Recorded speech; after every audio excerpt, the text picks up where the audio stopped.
佢今日正式投資者嘛，歡迎係緊啲，Hello，緊啲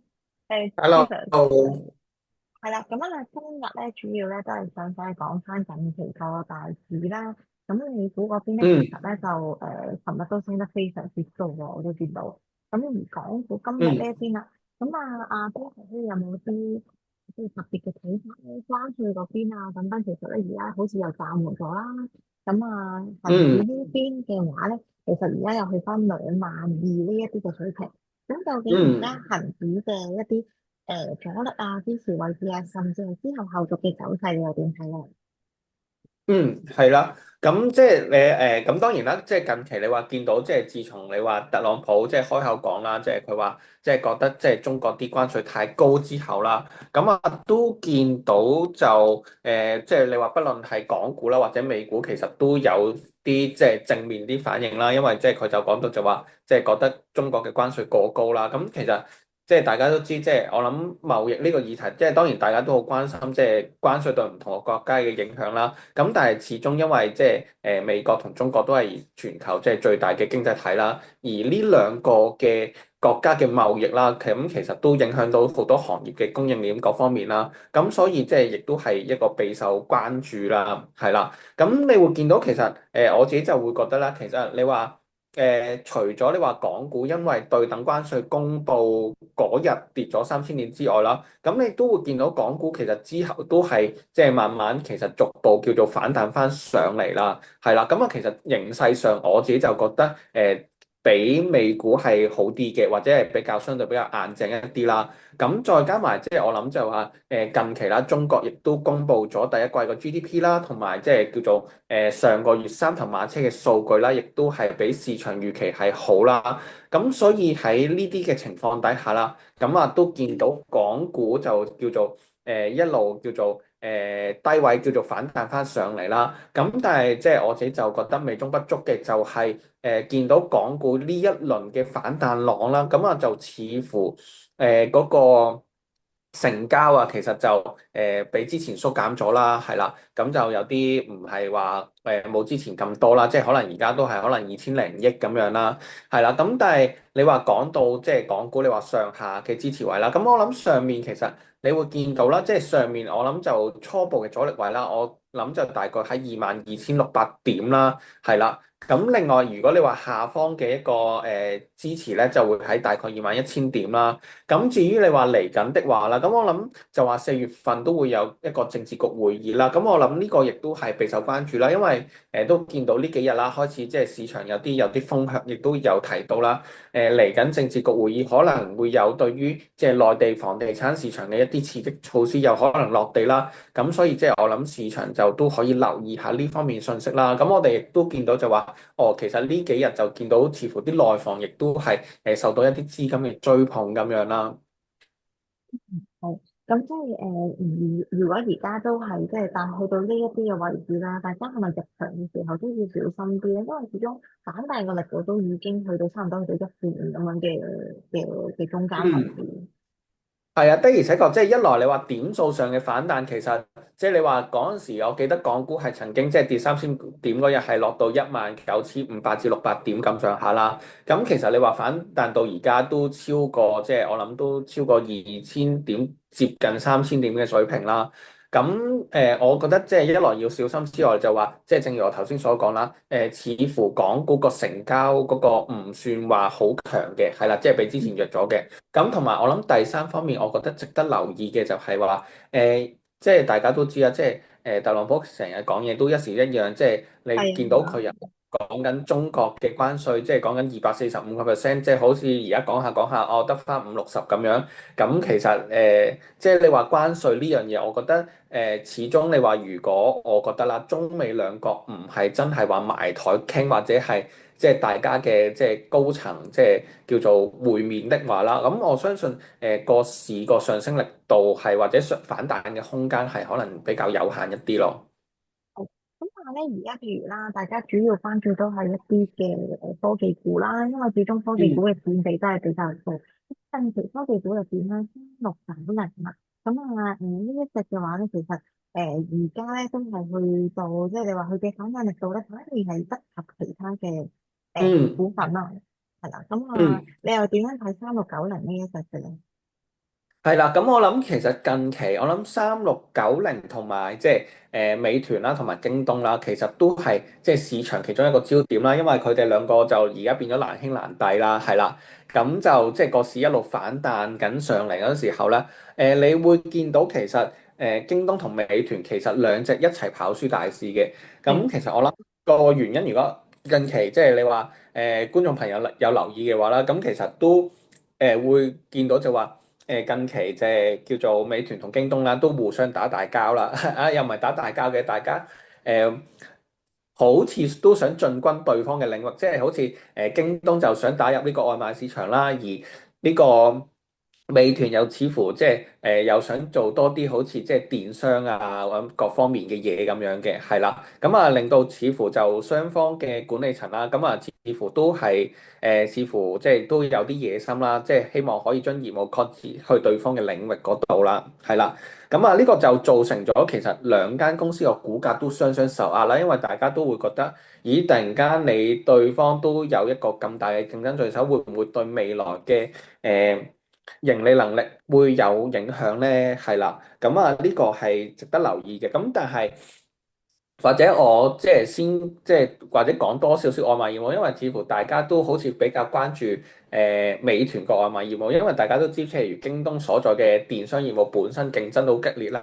咁但係美團就相對嚟講，佢嗰個主導地位好明顯就強好多嘅，喺嗰個外賣配送業務嗰方面係啦。咁即係我諗，即係京東啦，佢唔係第一個挑戰美團嘅一個對手啦，咁佢亦都唔會係最後一個啦。即係你話早兩年其實大家都知，其實抖音都曾經希望即係挑戰過美團嘅喺外賣配送嘅一個領域啦。咁但係最後你見到抖音好似呢一兩年已經係即係叫做似乎係已經係喺外賣業務嗰度，即係似乎好似已經一個半退出嘅形式咁樣啦，係啦。咁其實即係講翻啦，即係的而且確啦，美團喺國內嗰個市場份額真係即係比較誇張。其實差唔多佢而家佔咗全國即係叫做外賣配送市場差唔多叫做7成嘅市場份額啦。咁啊，其他2成幾3成咧就係餓了麼啦。咁其實你都會見到，即係美團喺即係不論係嗰個運力啊、配送啊，或者係可能騎手個規模啊，甚至同商家嘅一啲合作嘅規模啦嘅數量都係非常之大啦。咁你話呢個其實都形成咗一個天然嘅護城河，即係叫做即係其實你話競爭對手，你話一個新嘅競爭對手，你話哦要喺各方面即係叫做喺頭先講嘅咁多方面，即係要去同即係美團喺匹敵嘅話啦，咁啊其實的而且確係比較困難一啲嘅。咁同埋另外一方面，亦都即係唔多唔少，我諗都有一啲用戶嘅習慣嘅問題啦。你話除非你話你個新平台真係非常之優惠，你又要燒好多錢去搶市場份額啦。咁但係你話哦，美團佔到7成嘅市場份額，咁你燒好多好多錢之後，你會搶到幾多咧？咁啊，呢個首先係一個疑問啦。咁同埋另外一方面就係、即係我成日都會覺得電商同美團嘅外賣業務其實點都會有啲分別嘅，因為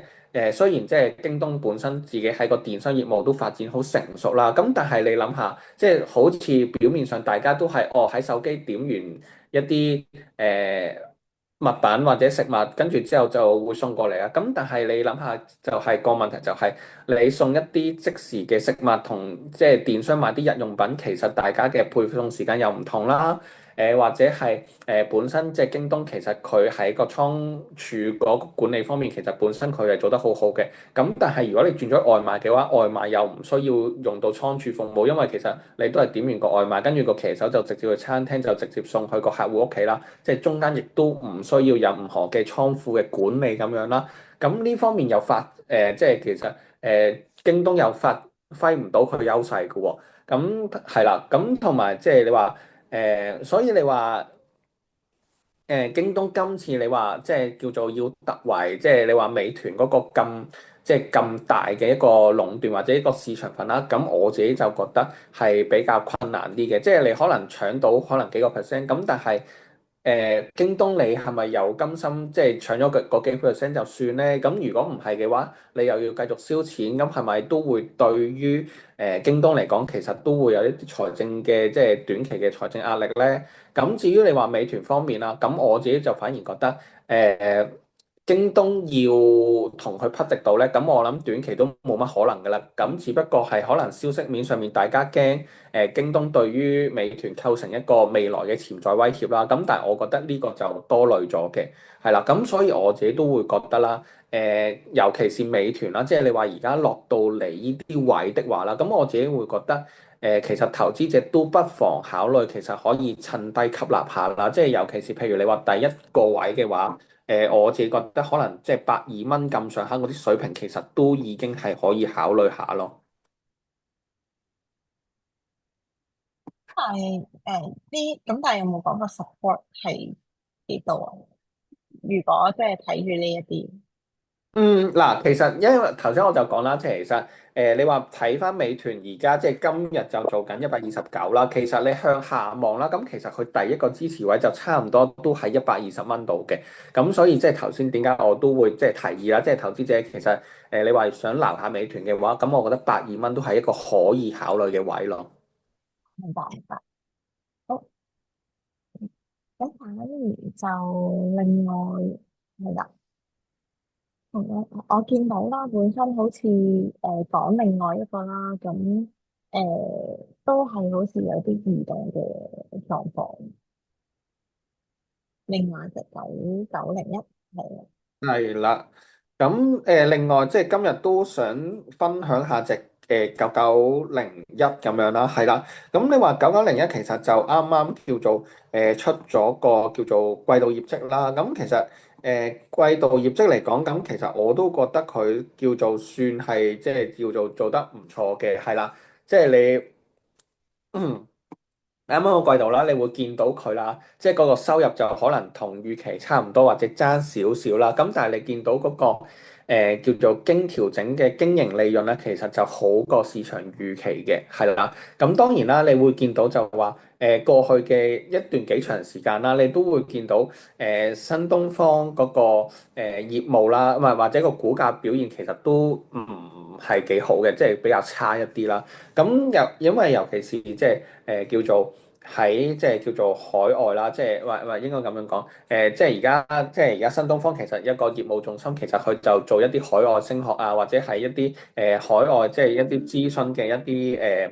叫做業務啦。咁其實呢個業務喺過去嗰一年嘅時間啦，即係受住即係中國個經濟影響啦。再加埋即係海外通脹係比較高企啦，咁啊呢個似乎都令到即係叫做一啲人即係出國讀書個意欲係減低咗嘅，咁呢個亦都對於公司嘅業務即係構成咗一啲影響啦。咁但係今次你會見到就係話份業績做得好啦，咁你當然你都見到嗰個海外升學個業務都係繼續我覺得都係繼續有啲受壓嘅。係啦，咁但係另外一方面，你見到佢國內嘅一啲培訓嘅業務啦，甚至一啲教育嘅新業務啦，咁似乎嗰個收入增速係做得幾好嘅，係啦。咁當然啦，即係管理層其實都有提過嘅，咁佢自己都會覺得啦，嚟緊嗰個海外升學業務啦，都仍然會受到國內個經濟唔明朗啦，甚至一啲關稅嘅威脅啦，咁同埋即係海外嘅通脹啦。係啦嘅一啲影響啦，咁啊可能未咁快，即係叫做復甦得慢啲啦。咁但係佢話另外一啲國內嘅培訓業務啊，或者甚至係一啲教育嘅新業務啦，咁佢哋都見到即係不論喺報讀人數啊各方面，其實都係一個幾好嘅增長咯。咁所以我自己就覺得啦，其實你話新東方其實落到嚟呢啲位啦。咁我自己就覺得其實都有一啲撈底嘅機會嘅，咁尤其是你會見到就係話我諗嚟緊啦，即係視乎下關稅點啦。但係即係我覺得而家你會見到，譬如即係你話除咗美聯儲之外啦，你話